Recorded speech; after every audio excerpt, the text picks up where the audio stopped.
일본은행은 지난 수년간 2% 물가 안정을 목표로 금융 완화를 지속해 왔습니다. 영원히 달성하지 못할 것 같았던 일본은행의 물가 목표도 이제 현실로 다가왔습니다.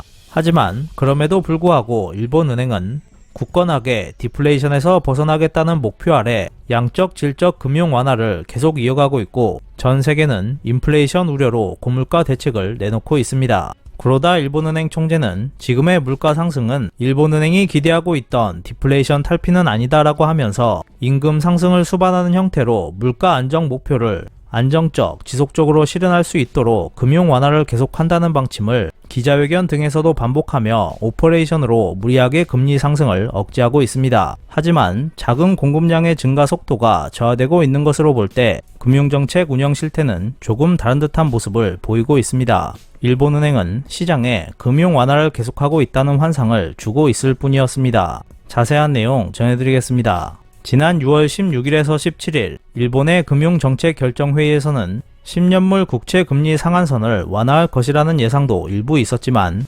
결국 기준금리를 마이너스 0.1%로 동결하는 현재의 대규모 금융 완화 정책을 유지했으며 10년물 국채 금리 유도 목표를 0% 정도로 하는 금융시장 조절 방침은 바뀌지 않았고 금리 상한인 0.25% 이자율도 변하지 않았습니다. 일본은행은 10년물 금리가 낮은 수준을 유지하고 있는 상황에서 7년에서 9년물 금리가 10년물을 웃도는 상황이 와도 현행 0.25% 상한을 지키겠다는 자세를 견지하고 있습니다.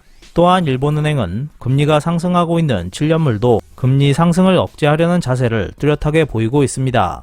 지난 6월에는 금리 상승을 막으려는 장기 국채 매입이 급증했는데 이는 10년물 금리 상한 돌파를 막으려는 일본은행의 움직임이었습니다. 당시 시장에서는 일본은행이 금융 완화를 한층 더 강화하고 있다는 평가가 나오면서 엔화 가치가 폭락하는 흐름을 보였습니다. 하지만 거슬러 올라가 10년물 금리나 자금 공급량 추이를 보면 일본은행은 조용하게 뒤에서 테이퍼링을 진행하고 있었습니다. 일본은행이 디플레이션에서 탈피하기 위해 강력한 금융 완화를 이어가고 있다는 것은 어찌 보면 거짓말이었습니다. 일본의 10년물 금리 추이를 보면 2016년 1월 마이너스 금리 정책을 도입했을 때와 2019년 미국의 금융 완화 정책으로 금리가 하락했을 때 마이너스 0.3% 정도까지 떨어졌습니다. 2019년도 수준과 비교하면 10년물 금리는 꾸준히 상승하고 있었습니다.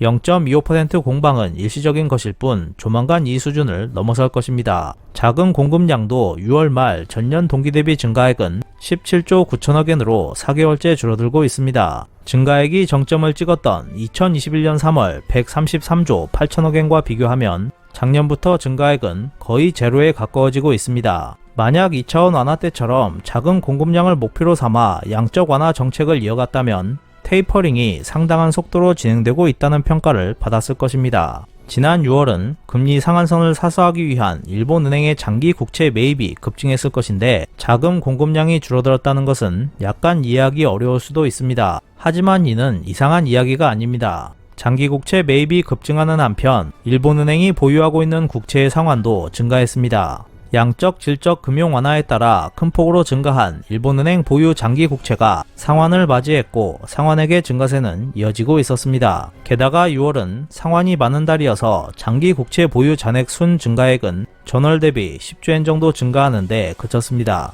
하지만 한편 4월 이후는 시19 대응 특별 운영체제가 시작되고 있어서 운영체의 대출 잔액이 축소되고 있습니다. 잔액 전년 대비 증가액도 축소되면서 5월에는 전년 대비 플러스 6조엔까지 축소됐으나 6월에는 마이너스 6조엔으로 감소세로 돌아섰습니다. 즉 시19 대응 운영이 자금 공급량 기반 증가 요인에서 감소 요인으로 돌아섰기 때문에 장기국채 매입분 증가를 충분히 흡수할 수 있었다고 할 수 있습니다. 상환기한을 맞이한 시19 대응 특별 오퍼 대출 금액은 앞으로 더 증가합니다. 7월은 6월과 거의 같은 12조 4천억엔, 8월은 20조 5천억엔, 9월은 28조 8천억엔으로 증가합니다. 한편 신규 대출은 낮은 수준을 유지하고 있기 때문에 대출 잔액은 전년 대비 큰 폭으로 감소할 것으로 전망되고 있습니다. 자금 공급량도 전년 대비 감소로 돌아설 가능성이 높아지고 있습니다. 즉 일본은행도 양적 긴축으로 돌아선다는 것으로 해석할 수 있습니다. 일본은행은 소비자 물가가 2%를 넘었음에도 소비자 물가지수의 전년 대비 상승률 실적치가 안정적으로 2%를 넘을 때까지 자금 공급량을 확대할 것이라며 대놓고 거짓말을 계속하고 있습니다. 하지만 일본은행은 자금 공급량이 축소되더라도 그것은 결코 양적 긴축을 하는 것이 아니며